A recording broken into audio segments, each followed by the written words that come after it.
I'm Jim Humphrey with Imminent Threat Defense Firearms Training. And today we're going to do the disassembly and assembly of a J.C. Higgins Model 10 bolt action repeating shotgun. This is a fairly basic shotgun. It was in pretty common use throughout the 40s and 50s when Sears produced these guns, sold these guns. They were marketed under the name brand J.C. Higgins. That was the name that Sears used for sporting goods from the early 1900s all the way up to 1960 when it was replaced by the Ted Williams line. But they sold bicycles and various other types of sporting goods under these names, and the Higgins was a name they branded on the shotguns. J.C. Higgins was actually an employee of Sears from about 1898 to 1930. Rose to fairly high status in the company. Interestingly enough, Higgins did not have a middle initial. He only had a first name, and first initial J. But the marketing people decided that J.C. Higgins sounded better, so the guns are all branded J.C. Higgins. Actually manufactured by the High Standard Company. And so today, to get information on these firearms, you can go to the highstandard.org group, who manages a lot of the old data and information on it. And that's in fact where I found this parts diagram for this firearm was from that organization. So this Model 10 shotgun came in a variety of submodels. This is the 583.20. As it happens, this particular version of this shotgun has been recalled, which is one of the reasons why we're going to do some things we're going to do to it today.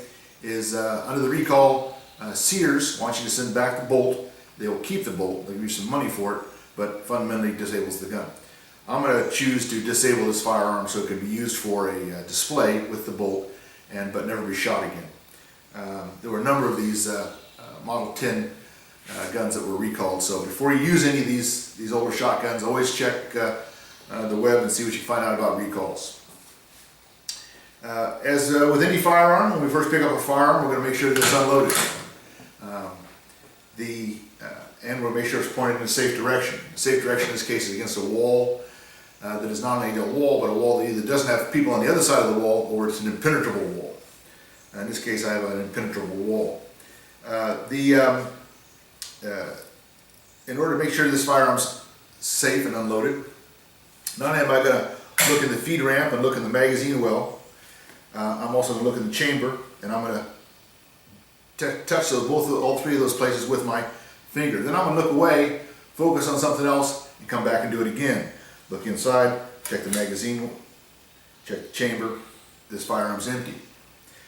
Of all the things to do with firearms, when we shoot, we often hear about shooting fast and reloading fast and drawing fast. The one thing we're going to do is slow down, unload, and check to make sure the gun is empty before we do any work on it. You'll also notice no ammunition in the work area. We don't need any ammunition here. So, as we look at this firearm, we can see there are a number of screws on it that we are going to want to get to eventually. So what I'm going to do before I even get started, while I'm still talking, is I'm going to grab some penetrating oil. I've got one of these needle bottles. You can buy these little needle bottles from like a Brownells and put your favorite oils and lubricants in it. And I'm going to look through and I'm going to see there's a couple of screws. There's this bolt retaining screw, which I'm going to put a little croil. This is croil penetrating oil on it. I also see there's a screw down here on this magazine clamp. So I'm going to put a little croil on that. In fact, I'm going to put a little croil on both sides of that. There's a thread on the back side here. So get those things soaking already. There is a couple of screws in the bottom here. I can see there's a screw for the stock on it. There's a couple of screws here for the trigger guard. I know that I'm not going to pull that trigger guard off, so I'm not going to bother with those right now. But so we'll get those things soaking and ready to go, because if they are rusted and frozen up, the more time the coil has to work, the easier our job is going to be. So to first disassemble this firearm, basic field strip to get the bolt out is there's a bolt retaining screw. This bolt retaining screws, they're just to hold the bolt in place. Unlike a lot of bolt actions where you have different types of mechanisms to pull them out, like pulling the trigger and those type of things. This one has this bolt retaining screw. Now generally another little trick I do is I give myself a container of some sort, and I keep all my parts in these containers. I found that one of the mistakes that's easy to make is you have parts laying around on the tabletop. They get distributed or bumped, or they roll off, or you're moving the firearm around and you kick a piece off the table. It's easy to lose it. I'll put the cap back on that. I don't have to worry about losing that screw. The bolt at this point just comes off straight out of the firearm. We'll set the bolt aside for now, and we'll just work on the receiver and the stock. There's a single screw on the bottom of the stock that we can remove.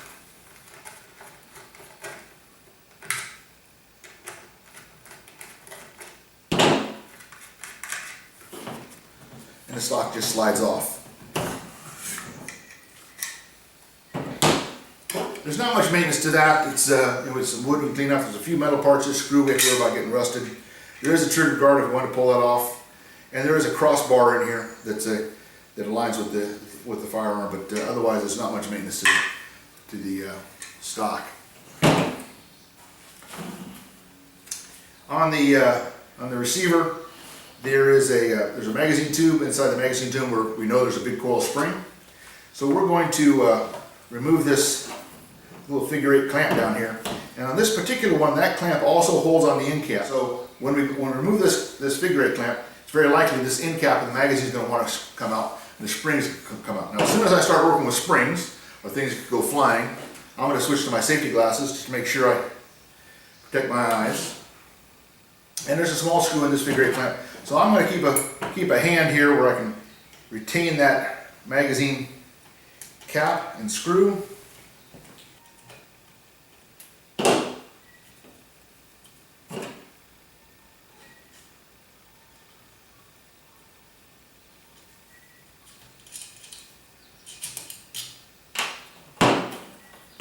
Very carefully remove that.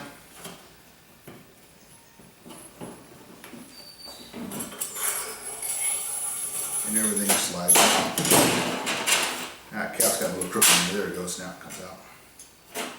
So there's the figure 8, the end cap, the spring, and the magazine block to make sure we don't put more than 3 rounds in for hunting. Now, generally when I have a magazine out, or rather a spring out, first thing I want to do when I get a spring out is look at the spring, and is it different from one end to the other? Is there a way to put this thing in backwards or forwards? This spring has a slight taper down at this end. So I know that taper has to go back into the chamber. This the magazine block rod has a little bit of grease on this end, so I'm going to put it back inside the spring, and that will remind me that spring, this end goes in the firearm. Now there's a follower inside this magazine tube, so we're going to pull that follower out. This particular one's made of metal, so it's nice and heavy, comes sliding out. So the follower goes on this end, retaining cap goes on that end, and that's how it fits in the magazine tube. So we'll set that aside for now.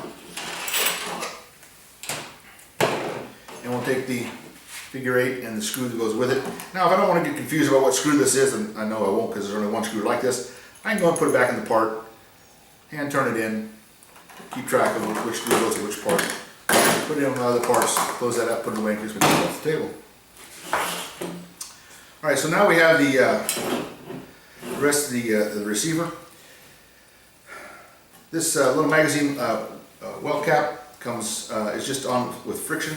There's a couple of retaining caps here, pins here, that hold it on, but you can just work it off real gently, and it will eventually just come off. It's got a couple of ears on it. Those ears were in this set here. It's got a couple of these detents here. Those detents goes down the hole, so it goes back on like that. So we'll just set that aside. Now we have this chamber, this magazine guide, which feeds the feed ramp, which feeds the rounds that come out of the magazine up into the chamber. It's held on by a straight pin. We're going to look at that pin and see if it's tapered, see if we can see a taper to it. We're going to see if it's been locked or placed in any way that, in this particular case, I can see it's a straight pin. It's It's got no serrations on it. It should actually fall out quite easily. But I also know that inside here there's a plunger and a plunger spring that kind of gives this thing this detent snap when it snaps like that. So I've got a spring-loaded plunger in there that I have to keep track of. So I'm going to be able to push this pin out. Should be fairly easy. Yep, there it goes out. The pin comes straight out. I'm going to leave my punch in there.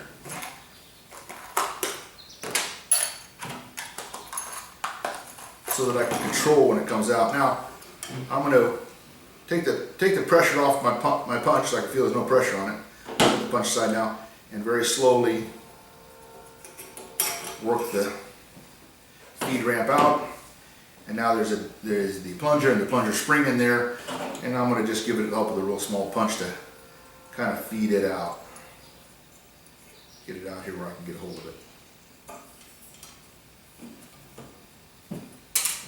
And there's this particular plunger is hollow. Spring goes inside it.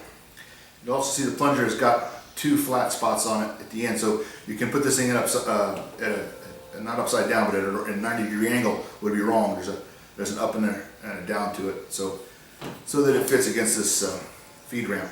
So we'll set the feed ramp aside. Put the plunger and this plunger spring inside the parts box. So now we're on to the trigger group. First thing we notice on the trigger group is there's two screws here that hold on the safety.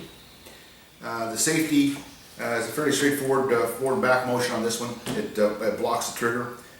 These two screws, we'll put a little bit of coil on those, get them going. They also hold in a spring, so when we remove these two screws, there'll be a spring and a safety part that we're going to want to take off. So I'm going to go ahead and remove these springs, these two safety screws. Alright, so I have the spring. It's a leaf spring in this case. The two set screws, which I look at them real carefully, make sure they're identical, so that there's not one left, right. I can see they're identical screws. And then the safety lever itself. So now we have the trigger group. There's a pin that holds the trigger in. I look at that pin real carefully, and I can see that they've peened it. They've actually keyed it so that it can't be removed easily. They've taken a punch, punched it in the steel, and pressed it into the pin so the pin can't be removed. We could knock that pin out if we had to. I don't think we want to. In this case, the parts aren't that difficult to clean. I probably don't want to mess with that, what they've done to lock that in. So there's the upper receiver group, trigger group, disassembled. So we'll set that aside. And we'll get on to the bolt.